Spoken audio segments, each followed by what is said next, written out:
If you keep sitting at tables where you have to shrink who you are just to make everybody else comfortable, you're actually committing a slow motion spiritual suicide. Every time you fake a laugh, every time you agree with a worldview that you don't actually agree with, you're literally just giving pieces of yourself away to a shallow room just so that they don't feel awkward or reject your presence altogether. But true sovereignty isn't about retreating from the world, and it isn't also about controlling the environment around you, but rather being able to walk into any environment with everyone else being lost, but you maintaining your posture. We're going to get into it with an example. So whenever I'm running the academy and somebody new comes in, hasn't trained jiu-jitsu before, they are the type that's very unregulated. Let's just say that. They're aggressive, chaotic, violent. They're rolling. Rolling means like sparring. They are rolling with a level of commitment as if it means the world to them.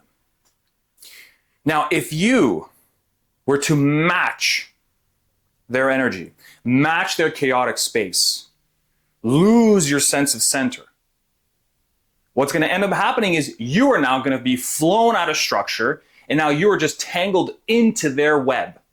They have sucked you into their environment. Now, the alternative is when you've trained long enough, you can maintain your structure, so your literal, actual structure on the ground. You manage your breathing, deep belly breaths. I'm actually going to start calling them soul breathing. You then advance yourself into different positions, different frames in order to actually absorb what's coming and to be able to see what to actually do rather than launching yourself into a state of absolute just fog and confusion. Now, how this looks in your friend group or just people you're hanging out, maybe acquaintances in general, is holding your social frame. And so because there's two things that tend to happen.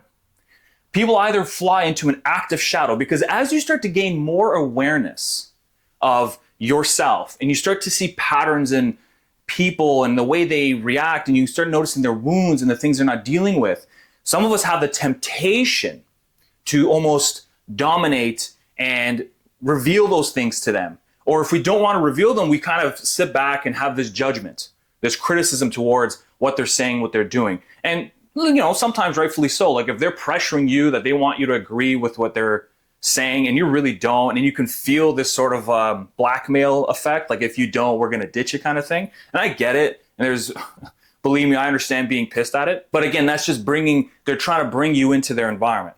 Now you have the alternative, people who go into the passive shadow, which is just agreeing with everything they're saying. Like deep down you don't, but you want to be a part of somebody. You want to be a part of a group. You want friends. You don't want to be isolated. And that's valid. It's 100% valid.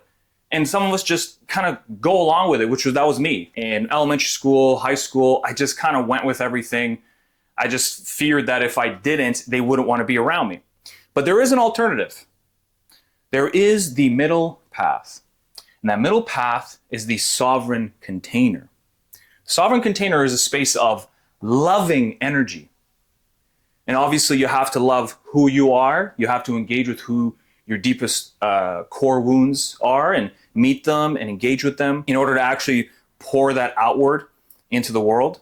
But it isn't so much about like just giving everyone love all the time, not like the hippie stuff.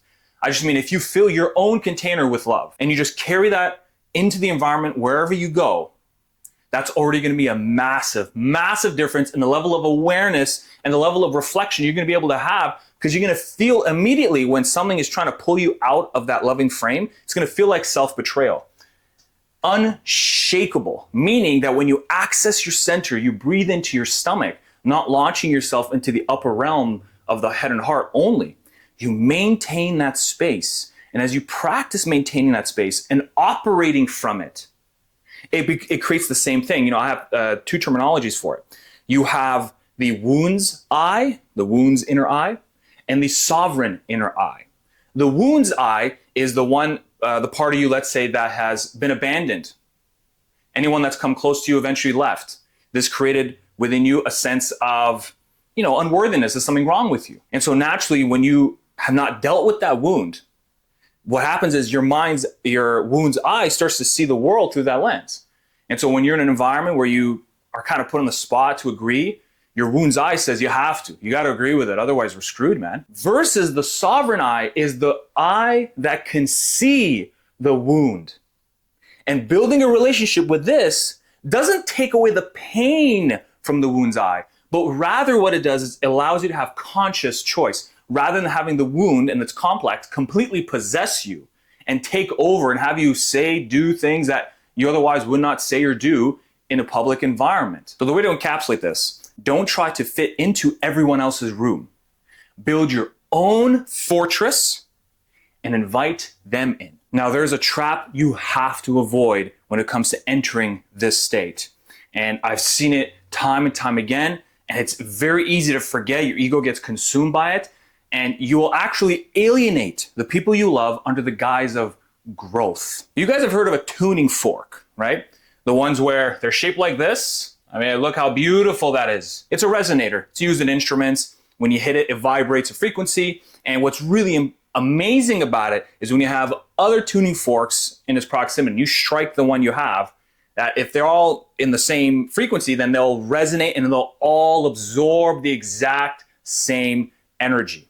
Now, what this means in relation to centering and in relation to being in public spaces with your friends and noticing patterns in what they're doing and feeling like you have to betray yourself just to fit in means this. Screaming into a room of out of tune instruments just adds to the noise and chaos. So by trying to force yourself to argue with them and try to like talk them out of it. And again, there's nothing wrong with like a fun, healthy back and forth conversation as long as you're in your center. But if the issue is you're being plunged out of it and like battling them, you're only adding to that destabilization, which then makes it more uncomfortable for you, more uncomfortable for them. And then now you're just kind of in the state of like, maybe I should just like leave, maybe I should just be alone, like this is so annoying. But if you strike the fork and place it down, the surrounding air molecules are physically forced to match its vibration. And so in other words, if you enter in with a particular state, you hold that center, you are feeling self-love, and you are ready to just have a great conversation, a great time with the people around you. Those that have maybe been loyal, consistent, they have their flaws, but so do you. When you enter into that environment, regardless of what they do, and this is the hard part, no matter what they say, what they throw at you, and if you maintain it, you achieve acoustic resonance. By maintaining center, the room will have absolutely no choice but to feel the effects in their bodies. They may not consciously recognize it, but their nervous system will. They will be forced to absorb your state. And this is what is so beautiful about it. Because by being too aggressive, you don't get the job done. By being too passive and agreeing with them, you don't get the job done. And what's the job, really? It's to make sure that you can be in an environment with anybody and actually have a pleasant, wonderful time, being able to see more than what they can see and not allowing your arrogance to kick in. Because there is this sort of thought that, oh, they're so stupid, they don't see what I see. Why aren't they recognizing it? And is there truth to it? Yeah, like there is. Like there's a lot of people are unconscious, like they don't really recognize and see what they're doing and how they operate. But you always have to leave room that you're wrong. You have to, that you've misinterpreted, that you're off alignment with what they actually are internally.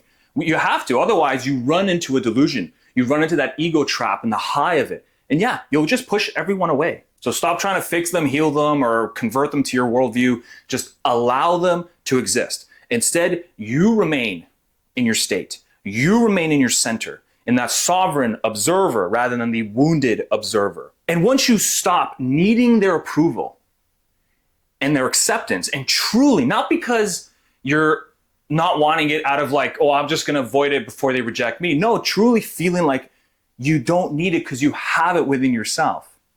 I accept myself and I love who I am and I love hanging out with myself and I would love to share it with you, but it's not dependent on you. Once that begins to happen, this combination, you will have those within your circle eventually pull you aside and they're going to ask, what are you doing to be so calm? But it's only those that want to wake up to what's happening in their lives and what are they unconsciously being controlled by. So stop demanding for your environment to wake up to make you feel secure. Instead, hold a frame so pure that your presence alone gives others the courage to face their own wounds. Don't forget to sign up for that waitlist down below for the Sovereign Brotherhood community launching on July 11th, not too far away. And for those that are on the waitlist, you get early access to the Sovereign integration system to sink your teeth into it and get ahead of the game. So thank you, and I will see you guys on the next video.